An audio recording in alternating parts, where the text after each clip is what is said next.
how I've been under construction with God. So I hope it'll be something you would enjoy listening to. But before I go on, I want to make two confessions.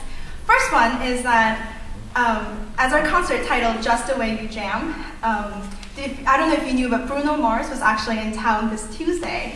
And I was sitting there thinking, what if Bruno Mars came to our concert? And I got so excited. I was like, oh my gosh, we better be perfect, blah, blah, blah, blah, blah. It was like so much, I was thinking about all these things that we could do. And then I thought that, I was like, wait, Bruno Mars probably will not be here. That's basic. But God is here every single time. And I should be more excited for God. So that makes a perspective. And second confession is that today, due to some unfortunate circumstances, I didn't have enough time to actually write my testimony. So a very good friend helped me write it. Actually wrote most of it. But I did throw at her a lot of previous writings that I've done, thoughts that I've had, and some of my favorite books.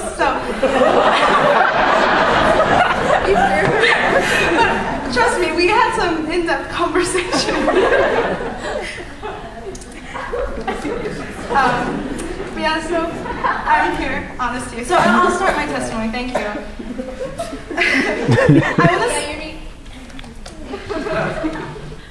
So I want to start by reading you a part of a poem called "Cartographies of Silence" by Adrienne Rich.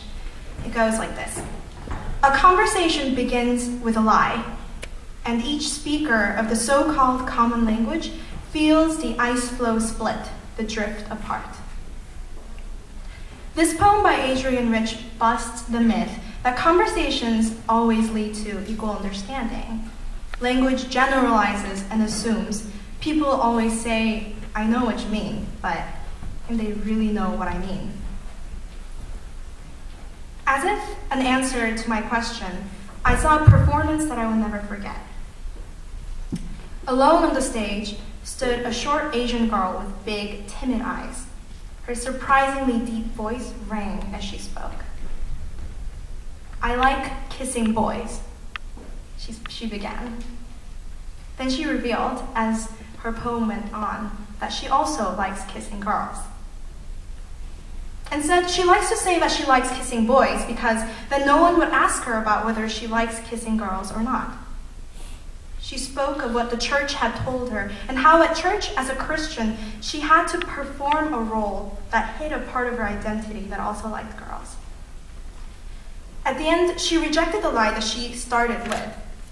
Facing her identity and struggles in full, she opened up and said, "Look at me. Look at me. Look at who I am." Sometimes there is a lot of fear in the church. There is a lot of hiding. There is a fear of the other, the ones we don't know or we hide. And the truth becomes distorted. Lies bring misunderstanding. It breeds hostility, distortion, and hatred.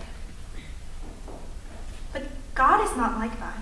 He does not listen to the lies that the Samaritan woman speaks when she says, I have no husband.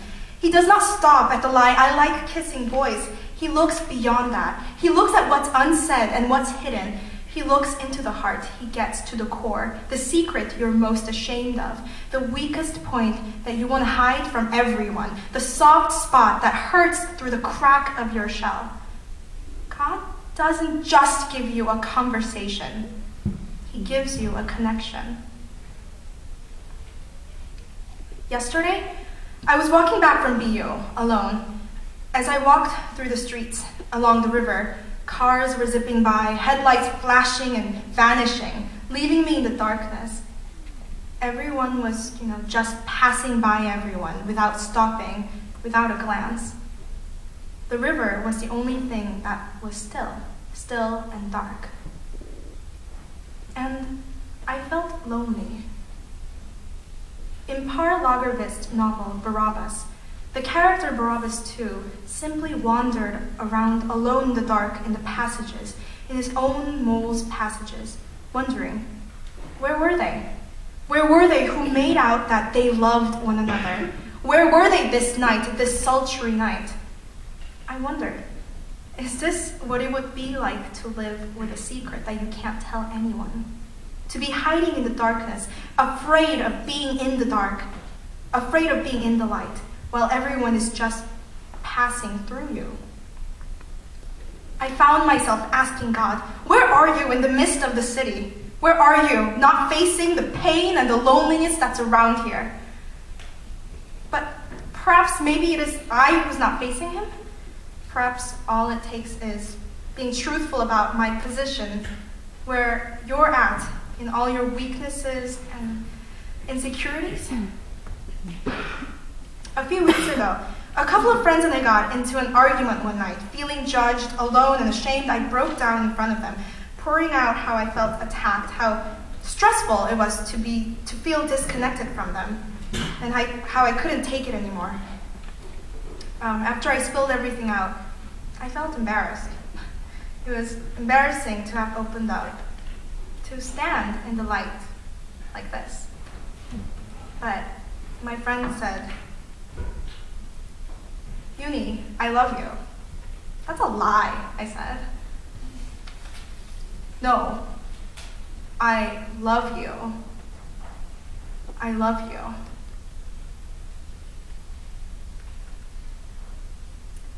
Even now, I'm not sure if I buy that, actually.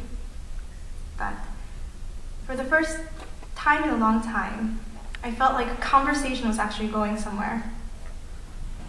Perhaps that's all it takes. Having the courage to be truthful in all your weaknesses and insecurities, and listening to what God has to say, that He, above all, anything else, that He loves you. This semester, I've realized that I'm really weak, but being honest with myself that I'm really weak was empowering. It was a truth empowering to God. It was a recognition of who God is. I want to tell you a story about a prophet named Hosea. God tells Hosea to go marry an adulterous woman. Why? The adulterous woman was God's metaphor for Israel, which had turned into a corrupt city. God wanted to show Hosea the relationship between God and his people. So Hosea marries the adulterous woman, and then what happens? Hosea's wife cheats on him. Hurt and angry, Hosea asks God what he should do. You know, when I first heard the story, I thought it was unfair for Hosea's wife. We don't know, first of all, what circumstances made her be adulterous in the first place. Second of all, who knows if Hosea was even a particularly pleasant man? Why should she take all the blame? When it's a broken relationship, broken trust between two people. But here's the catch. God tells Hosea to love his wife, and that's the end of the story. He teaches Hosea to embrace her, to understand her, to love her, like he does Israel. God understands our struggle to find what we live for. I think Hosea's wife was looking for more than just adulterous relationships. Hosea's wife was looking for happiness, looking for meaning. She looked for them in people, maybe in money, who knows? But